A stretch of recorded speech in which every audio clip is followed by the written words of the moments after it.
be discussing about identity access management. It is a free service that is used for user and group creation, using which we can log into Amazon Web Services. So first we'll try to log into the console. So it's console.amazon.com.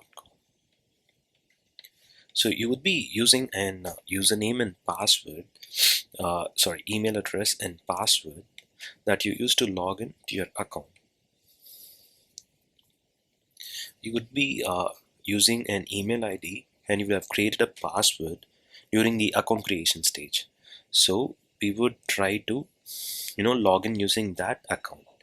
So that one is called as an user root account. So I'm just going to provide my email ID.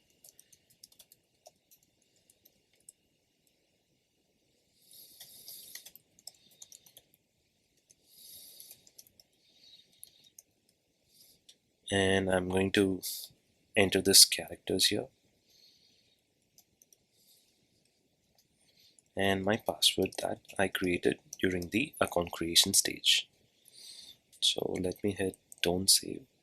So today we are going to see about the service called as IAM.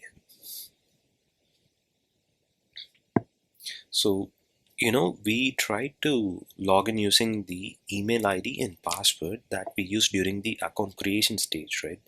This is called as the root account, and using this account we'll have access to all the services, okay? And we can do anything that we want in this account. So usually it's not recommended to provide this email ID or password to anyone for them to access the AWS services. If you want to give them permissions, probably go here, create an user using their name and give permissions to them. And do not share your email ID and password with anyone in your company. So that is the best practices that we have to follow. So let's see the first one, which is at the top right corner, which is it's a global service. So there are a lot of services in AWS which are region based. So it would be available in that particular region, for example, in India or Australia or US. But if we see, for example, IAM, it's common for all the regions. So we use a single username for logging in to all the regions that we have. Okay, so that's why it's called as a global service. And first I'll show you a demo of creating a user. So you click here, add users, and give it a username user1. And there are two things, which is programmatic access and password for authentication. So this programmatic access is usually used for CLI, AWS CLI or SDK or API calls that is made without access of GUI. They'll try to access it from the background. So when we are trying to access the services from backend, we usually use this programmatic access. And if we are trying to just use a normal username and password, we choose the second option. And there are two options, which is auto-generated. AWS will give an auto-generated password for us. For now, let me choose a custom password and let me key in a template password. And this option, it says user must create a new password at the next sign-in, which means I'm going to give this user account to the employee in my company. When he tries to log in, when he first logs in, right, it'll ask him to change his password. Why? Because the reason is I'm the one who created this account and I'm the one sharing the username and password with him. So I will be still having access to his password. So in order to avoid that, what we could do is we could check in this option so that my employee who has joined my company can log in and change his password immediately before accessing any of the services, right? So next we go to permission stage.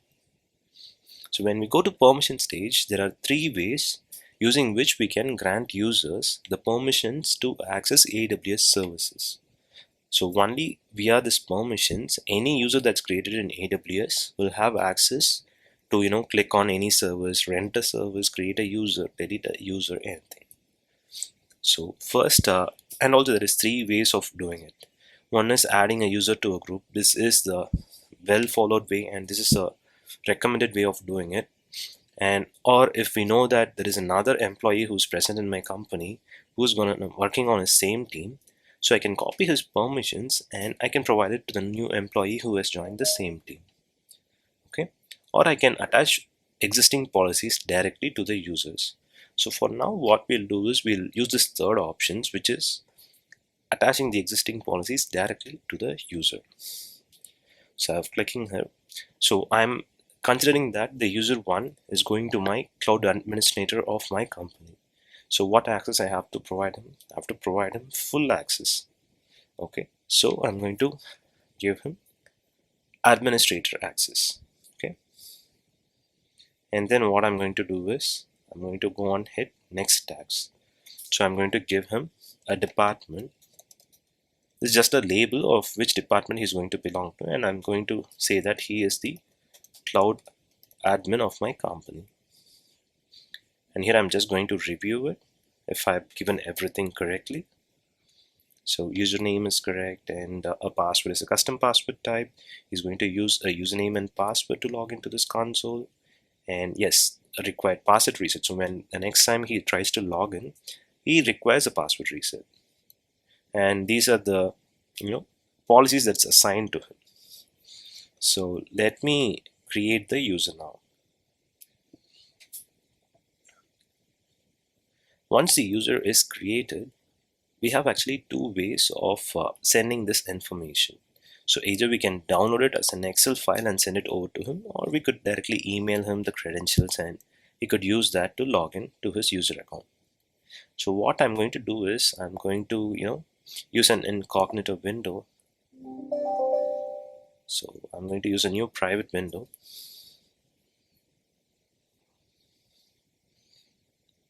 And here what I'm going to do is I'm going to just trying to log into console again. So when I'm trying to log in here, I'm not going to use the email ID and password. I'm going to use the user account that I have created. So what I'll do, I'll go ahead and click on IAM user.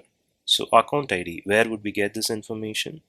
Again, we go to the account where we logged in using our email ID and password. We go to the IAM service again. So here if you go to dashboard, right? So first I'll delete this alias that's present here. So you have an account ID. So you can copy this account ID and you can paste it here. And you'll be able to log in. So if I have to provide this account ID for all the employees, it might be a little bit difficult for them to understand or remember this account ID, which is the account ID of my company. So what I'll do, I'll go here and I'll create an alias for him, a name for this ID. And since it's going to be globally unique, it should be a unique name that no one has used before. If I have a company called Facebook, no one else should have another company with the same name, Facebook. So for example, if I type in love and try to save the changes, right, it says alias love already exists, meaning someone is already having an account which says love as alias on it. So I'm going to hit on create and I'm going to search for some alias which no one has used it before. So Jafar is going to be my alias. Let me click on changes. Okay, thankfully no one has used this Jafar alias before in any part of the world, so I'm able to access it. So I'm going here, instead of the account ID, I'm going to type in my alias name. And now I'm going to hit on next. So again, what is going to be my username? What is the user that I created? User 1 is the user that I created. So let me put in his username, user 1, and I'll put in the password as well. Okay, so as we applied the tick mark, right, when we created a user, in the step we checked on this tick mark. So I'm just giving it a random name, password policy. So we have this check mark, right? Since we enabled this check mark, it's asking me to reset my password when the first time I log in. So I'm going to type in my old password, I'm going to give it a new password. and let me click on confirm password change. See, we've logged in with the user1. So let's try accessing all the services or certain services, even the IAM service in AWS, and let's see if we are able to access it without any issues, or if we have any permission error that we are getting. This looks good. I'm able to see all the users present, so I'm having access to this account and I'm able to view and navigate over IAM without any issues. And why is that? That is because if you go to users and under permissions, we've given administrator access. Let's remove this access. For example, I'm going to detach this permission. It's taking some time and now it's detached. So I'm going to the browser where I logged in with user1, and I'm refreshing the page. Now I'm getting permission denied. That is because there is no policy that is attached to our user account. So again, what we could do, we've talked about the user creation process. Now let's go to group creation. Okay, group is something like clubbing the employees together. For example, my company can have multiple employees, and the employees can belong to different teams. So 5 employees can belong to a cloud architect team, 5 employees can belong to a developer team. So what I'll do, I'll just go ahead and create a group for them. So first I'll create a group for cloud architects, cloud architect or cloud admin. Okay, and so here we can either add the user directly while we are creating itself, or we can do it after we created the group and then we can add the users as well. So now we'll skip this step and add the users later. So cloud admin, what permission he should have? Again, he should have admin permissions to do everything in AWS. So I'm going to filter with admin permissions. Let's scroll down. Yeah, there is one called administrator access. I've given this access to that particular group and I've created the group.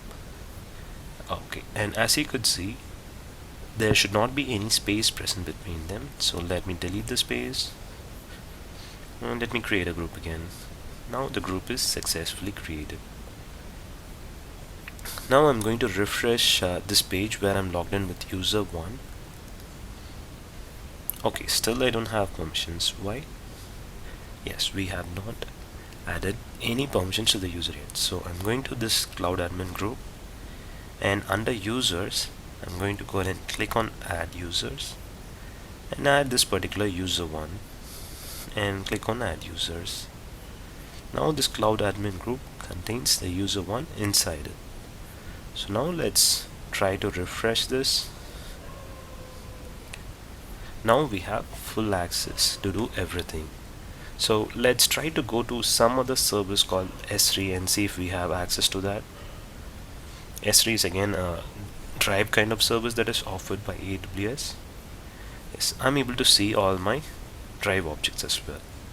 So this is how we create users and we create groups and add it to them. So for example, let's assume that another employee is getting added and he's again going to the cloud team.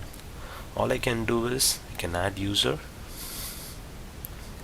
I do not give any permission, I just have to enter his name. For example, his name is user2. I'm going to give it user2. Password access, and I'll just use auto generated password. Next permissions, I'm going to skip everything. Okay, I can here again I can directly add him to the group, or I can create the user and add him to the group again. So we'll just ignore this for now. Once it's created, we'll again add him. So next review, create user. This is again done. This is my second cloud administrator.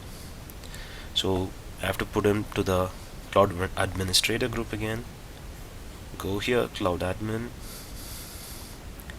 add users, and add the user 2 as well to the admin group.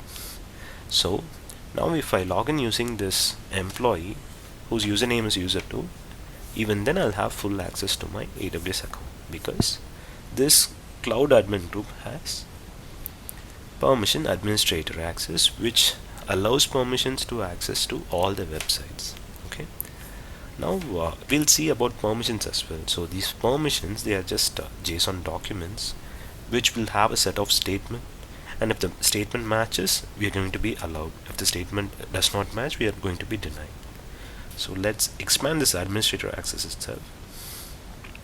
So here it says effect is allow, and action is start for all the services and all the resources. So if we give a deny here, no, he's not able to access anything. He'll not be able to access any services in AWS. Since there is an effect as allow and under the statement, we are able to access all the services when we log in with the username user1 or user2. Let it be anything that is particularly added to that particular group.